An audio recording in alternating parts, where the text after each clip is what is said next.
It's been 2 months since I launched Present Impact, the Speaker's Guide, and during that time I've been asked a number of questions about the process and some of the challenges we faced along the way. So I thought I'd bring these together and answer some of those questions with my first vlog, 3 tips for aspiring writers. Those being 1. Cut to the chase, 2. Quality over comfort, and 3. Timeline matters. The first version of the guide was well over 216 pages in length. At the time, I was focused and excited on putting every idea, theory, and insight I had into the world of public speaking down into very many pages. Today, the guide is just over 100 pages in length. At the time, I'd been beginning my career in marketing and learning about the world of content marketing and how you connect with your end audience. And what I learned was pretty straightforward. Your work only has value in as much as it contributes value to your end audience. That means today, short, actionable pieces of content that people are able to take and implement immediately to change their lives personally, professionally, or emotionally. If your work becomes so long that your audience begins to have difficulty distinguishing the actionable insights from the theoretical concepts, it is unlikely that your work will connect with your end audience. When I first began the guide, I laid out every single chapter, looking at how I would approach each and how one would connect to the next. But at the time, there was one chapter that did not feature, one chapter that you'll see in the version of the guide today. That chapter being Combating Disengagement.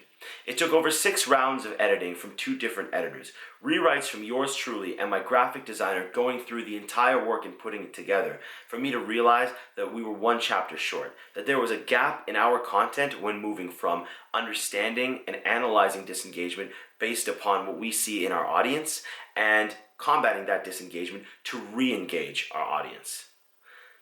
It would have been easier for me to just stop there. It would have been easier for me to say, you know what, this is good enough. But the problem is that in today's world, good enough is synonymous with mediocrity. And that is something that in a hyper-competitive field, we simply cannot afford. So instead, I worked. I put that next chapter through another 6 rounds of editing and had my graphic designer add it back into the book. Since then, we've made a number of changes and adaptations. We've changed our cover to make it more suited for online marketing. We've moved our distribution strategy from independent resale outward to sales distribution through Amazon.com and Amazon.ca. Each and every one of these decisions was difficult. Each and every one took days, even weeks, of research, reimagining, and re-engineering. But in the end, we were left with a product that I'm confident will impact our audience far more positively than it otherwise might have. Every time we make a decision to change, it is based upon a cost-benefit analysis. That being, will the value to my end audience outweigh the cost of time and energy to myself? Most times, that answer will be yes. And when it is yes, that means that we need to take steps to turn that should I into a will I, to ensure that we make that change to more positively impact our end reader. All of this has to fit within a certain time frame. We don't have an infinite period of time to launch our work and have it connect with our audience. There's a window of relevance in which our work needs to sit in order to connect best with an audience that is ready, willing, and excited to receive our work. This may be based upon media attention you've gained. It may be based upon preliminary marketing efforts. It may even be that your brand is so strong that an audience has demanded this work. In every single case, if you are able to fit your work into that window of relevance, you have an opportunity to connect with an audience that will jump on that work, take it in, and act upon your ideas. Fall outside that window of relevance, and marketing it to that very same audience becomes an uphill battle. This is something that I myself am still working on.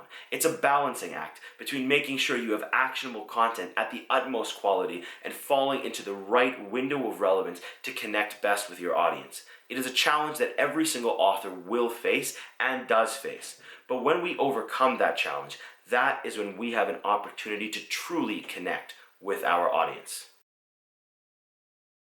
Hi, I'm Waja, the founder of Present Impact. Thank you for joining me for Vlog 1. I hope you found the content valuable. Over the next few months, I look forward to sharing with you more of the insights and best practices that we at Present Impact use to help our clients become more confident speakers and better marketers. Look out for our next vlog on LinkedIn and presentimpact.ca.